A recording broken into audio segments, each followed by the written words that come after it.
Judgement. Final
Welcome on Saturday afternoon, Saturday evening. It's been a minute.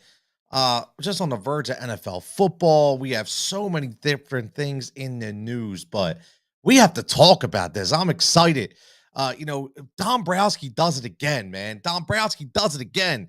Tony Cutillo here. Final Judgment, as always, powered by Heat Ratio, Win Daily Sports. Make sure you comment, make sure you like, make sure you subscribe, make sure you get into the comments so we can talk about this, because there's no other way not to be happy. Right? Not to be happy. How can we not be happy, right? Let's talk about that. How can we not be happy? My man Mike already checking in. Ring the bell. My man Jay checking in. Love the trade. How can we not love this trade? Like, if you've been living under a rock and you don't understand right now, the Phillies built another dominant bullpen piece, and Dombroski whips it out of his ass again and trades for left-handed reliever in Gregory Soto from the Detroit Tigers, two-time All-Star. And again, please understand, don't look at the numbers, right? Don't look at the 2-11, and it doesn't matter. It doesn't matter. You look at the 3.34 ERA. You look at the 77 strikeouts in 60 innings, right? This is what you look at. Okay, this is a dominant pitcher that's only going to get better to pair him up with Jose Alvarado, right? Think about that. Think about this bullpen right now. Right? Just to work on the trade, right? So Jim Salisbury's still already leaving. We get it, but on the cutting edge, as always, man. May I respect the Sals for always keeping it real, working on a trade first report. Then Morosi comes out and says that Matt Verling, Nick Maton, and Donnie Sands go to Detroit in exchange for Gregory Soto and infielder Cody Clemens, which is definitely the son of Cy Young Award winner, should be in the Hall of Fame, Roger Clemens. But again, he's a throw-in, right? He's going to be a utility guy that they just hope can find his way and give them something off the bench, even, if he makes it that. It's a former third-round pick, so you would hope that he does find it. But again, listen, Soto's 27 years old. 27 years old. And let's remember, under team control until 2025.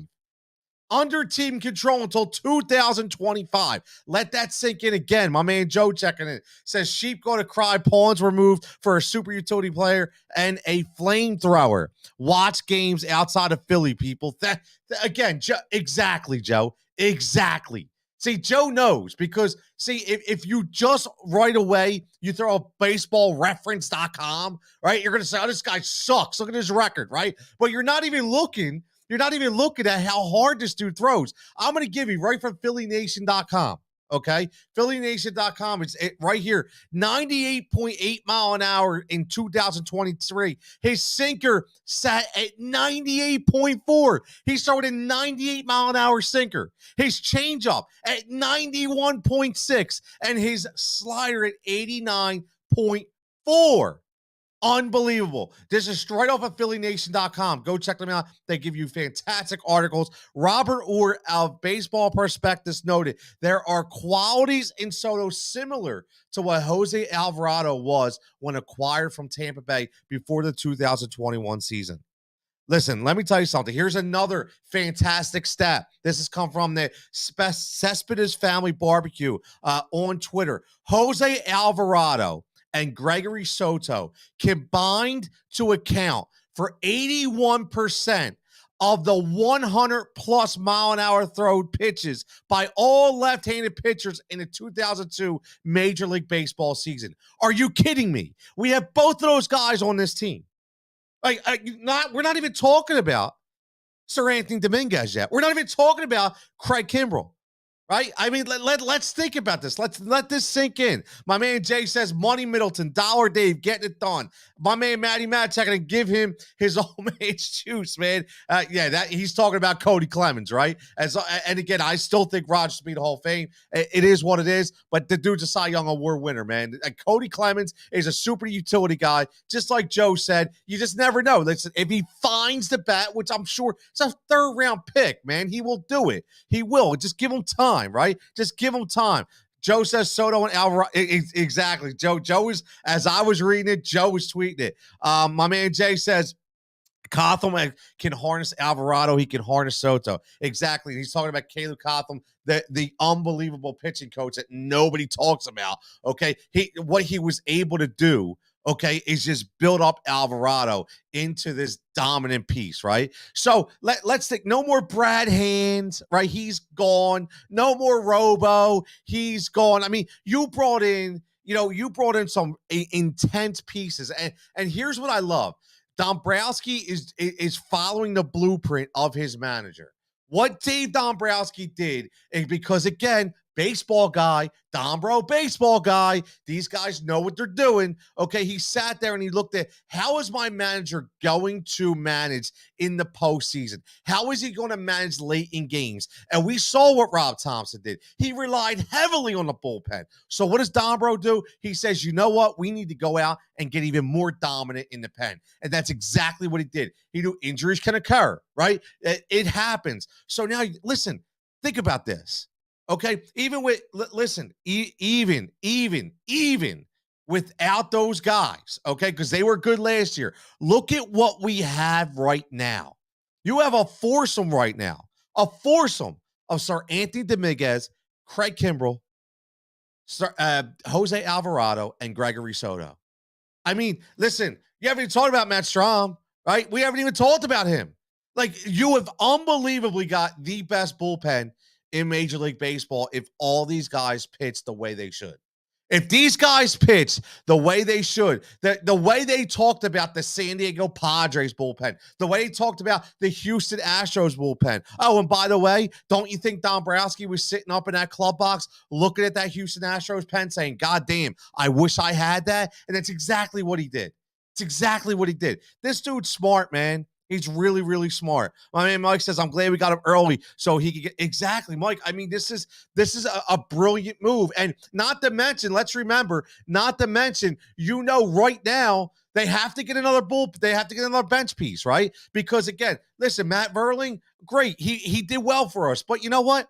He's nothing special. Nick Maton did well for us. But listen, I am not holding on to Nick Maton and Matt Verling if I can get a two-time All-Star left-handed pitcher that's an absolute flamethrower. Not doing it. They, again, under team control until 2025. Like, this is what, this team, right? This team, the way this has been built right now, I'm telling you what, man. If you're outside of Philadelphia, you're really not even looking at it, right? We're already hearing about Manny Ramirez wanting to, I mean, Manny Machado wanting to opt out of his contract in San Diego. Let him opt out. You know, he might want to play somewhere else. Listen, how many guys you hear on the Philadelphia Phillies looking to opt out, right? They've locked up these guys, okay, for a considerable amount of time. Yes, they're going to have to make a decision next year on guys like Aaron Nola and guys like Rhys Hoskins, okay? But they've got it considerably better. And they were already that damn good. They just missed by this much. I mean, look, you're already taking a Gene Segura and you're replacing with a Trey Turner. You're already an upgrade, 100%, right? You're already an upgrade. And then you look at Nick Castellanos, who is not going to be the next Nick Castellanos of last year. He's going to be the Nick Castellanos we all knew he would be this year. Okay, that's another upgrade. And then you took a starting rotation, okay, that had guys like Kyle Gibson in it and Noah Syndergaard, and you replace them with obviously a full year of a Ranger Suarez, a Taijuan Walker, and then you got the new, listen, you have the young guys we haven't even talked about that could possibly come up and absolutely ball out for this team.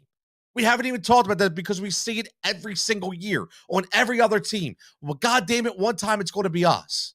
Okay, one time it's going to be us. Whether, maybe it's Andrew Painter. Who knows? All I know is these guys are going to come up and produce in some kind of role. And I think right now is extremely important for us to get excited or to continue to get excited. There's a reason why season tickets are selling like hotcakes. There's a reason why that Citizens Bank Park is going to be packed.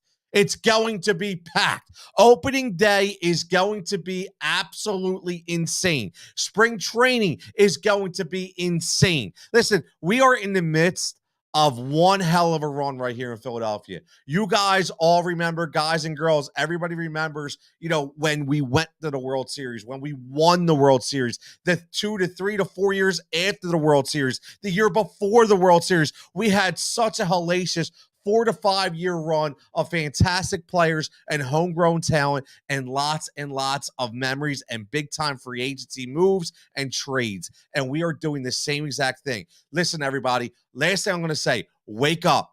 Okay, for everybody that doesn't realize, we are a big market team. We are playing with the big boys. And thank you to Money Middleton for allowing us to play with the damn big boys. My man Bernie checking in says, Bern, exactly. Listen, I'm supposed to be off on Saturday. I'm not supposed to be working on Saturday. But what the hell, man? When that came across the screen, I'm like, what? What? Like it's insane to me that we were able to get this guy. And again, everybody's going to have their flaws, right? Everybody's going to have their flaws. He's a relief pitcher. I get it. But I'm telling you right now, just like Jay said earlier, you saw what Caleb was able to do with everybody in the bullpen. And we talked about Stram, but we haven't even talked about Connor Brogdon, who was pretty goddamn dominant coming down the end of the stretch once he came back from COVID, okay? Once he came back and got relegated back in, this dude was freaking strong. So he's another piece that you have in the bullpen. Man, Andrew Bellotti was not that tough. I mean, not that bad. He was very serviceable. And actually, when he was able to throw his slider, and command it, he was really good. Okay, so we have a pretty goddamn good bullpen, man. This is the way you win. Okay, this is the way you win. And again, I'll say this again. Dave Dombroski, a baseball guy, watching Rob Thomson manage and knowing that he needed to have a blueprint of exactly what that manager wanted. Closer by committee. You already heard Craig Kimbrell when he talked about, yes, I understand it. Sir Anthony Dominguez, we understand it. Listen, here's the other thing too. Let's think about this. For everybody that says games do not matter, right? Games do not matter in April and May and June and July, right? Those games don't matter. Let me tell you something. Here's the best part. Even when the games don't matter, they will matter. You know why? Because now Rob Thomson can give his relievers days off at a time and not have to downgrade the pen. Think about that. Okay, Kimbrell pitched last night. That's okay. We'll go with Dominguez. Dominguez says, that's okay. We'll go with Alvarado. That's okay. We'll go with Soto. That's okay. We'll go with Brogdon. That's okay. We'll go with Stram. I mean, come on, man. This is unbelievable. It's just unbelievable. One hell of a time to be a Philadelphia Philly fan. My man Jay says 2 parades in 2023. Listen, if Jalen Hurts is healthy and everything goes the way it should, you just never know, man. You just never know. But all I know is the Phillies are building a dominant bullpen right now. They are building a dominant team, and I cannot believe that I could say they're actually better than they were when we finished in the World Series. My man Javon checking in says Phillies might be starting a trend with closer by committee. You know what, Javon? I'm telling you, I completely agree. It started in the playoffs. You saw it. It started in the playoffs. You saw what Rob Thomson was able to do, and I'm sure the players union doesn't like that because they want closers to get paid top dollar. If you're going closer by committee, you're just downgrading the position, just like a running back in the NFL, right? So you have to be very careful with that because they are important. But this is like, what's better than having 2 to 3 closers? Right. And that's the best part. Even if you don't want to go closer by committee, you have allowed yourself to backfill a position when guys need days off or guys may have to go on a 10-day IL, right? You've allowed yourself this luxury that not a lot of teams have. And there you have it, man. Again, it's a fantastic trade. Philadelphia Phillies trade for Don. I am calling him. He's dominant. Before we get dominant, right? My man Bernie says bullpen went from top tier in 2 years. Burn, that's how you build, man. That's called a baseball guy. And you got rid of that stiff Matt Klintak, and you brought in a baseball guy and Dave Dombroski, who actually understands the game and knows how you win. And there you go. 2 years later, you're dominant. Right. I just had to, before I get out of here, again, this is Tony Jigsaw Cutillo. Make sure you follow me at TCutillo23. Make sure you're following us at Judge Jigsaw on all social formats. Make sure you're following at Heat Ratio Sports and at Win Daily Sports. This is who this show is powered by. And as always, make sure you're following this YouTube page, The Final Judgment with Tony Cutillo. Make sure you subscribe. Make sure you hit that like button because, again, this is where all the content and the interviews live. So let me tell you, lastly, before we get out of here again, this is straight off of PhillyNation.com, a tremendous site. If you're not there, make sure you get on there. This is Tim Kelly's reporting. Okay, he throws it right here. The lefty's fastball. Okay, the lefty meaning Gregory Soto. Okay, let me just give you this: Gregory Soto, Midsummer Classic in each of the past 2 seasons, but has a 3.34 ERA, a 3.88 FIP over that period. So it's not as though he's been consistently dominant. This is what everybody's going to look at. Okay, this is whatever. He's not consistently dominant. Hold on for a second. Let me give you the important numbers. The lefty's fastball averaged 98.8 miles an hour, 98.84 on a sinker, 91.6 on a changeup, and 89.4 on a slider. This dude barely throws under 90. Have you ever saw a 98 mile an hour sinker? Have you ever seen a movement on a 98 mile an hour sinker? Exactly. You can't see it. It's impossible to hit. Okay, that is what made Jose Alvarado so unhittable when he was hitting his spots. It's command. And the command. This dude was a 2-time All-Star without being extremely consistent, right? Just think about that. That's how good he was. That's how good he is. And that's how good he will continue to be on a team where he doesn't have to be the guy. They can pick their spots. I mean, think about this. This is amazing. Amazing. And again, shout out to Matt Verling. You did tremendous things for us. I appreciate it. Shout out to my man, Nick Maton, did tremendous things. Listen, there was a lot of injuries last year. Those young guys stepped up and they did a lot of things. But guess what? Unfortunately, I can go to Target today and find myself another Matt Verling. And unfortunately, I can go to a Sam's Club and find myself another Nick Maton. Okay, it's just as simple as that. They are nice players, that they are not great, and you can build a bench piece. Oh, and by the way, we actually have a pretty decent farm system where we brought up a guy like Derek Hall to play a DH spot that was hitting home runs just like a guy named Bryce Harper. So again, we have a lot of good things to be happy for. This is Saturday afternoon. You got about 10 minutes before you kick off the NFL football. It's going to be a glorious weekend. We got the Eagles flex to 425. My own opinion, I still think Jalen Hurts plays. We'll see. We'll see what happens, but it's going to be fun no matter what. It's going to be fun regardless. We have a nice, exciting month to get ready for it. And make sure you're locked in to WinDailySports.com. Make sure you're locked into Heat Ratio Sports. As always, make sure you're locked in because there's some things brewing, man. We got a great baseball show coming up. Me and Dave, my man Dave Gleckner. It's going to be fantastic. You're going to really like it once a week. We're going to throw it back, man. We're going to have segments. We're going to have stuff. Kind of like be a This Week in Baseball kind of spiel, man. So it's going to be fun. But again, always with the fancy stuff. Make sure you're checking me out. Make sure you're checking out the Win Daily Sports boys. I just got my schedule from Sirius. Looks like I'll be hosting on next Saturday, doing post games, and then every Sunday night in January, and then looking for bigger and better things, more things to come on that in February. So as always, like I say here on the Final Judgment, okay, everybody stay safe and stay healthy, okay? And like I always say, some people have thoughts and some people have takes, but on this show, you get the Final Judgment.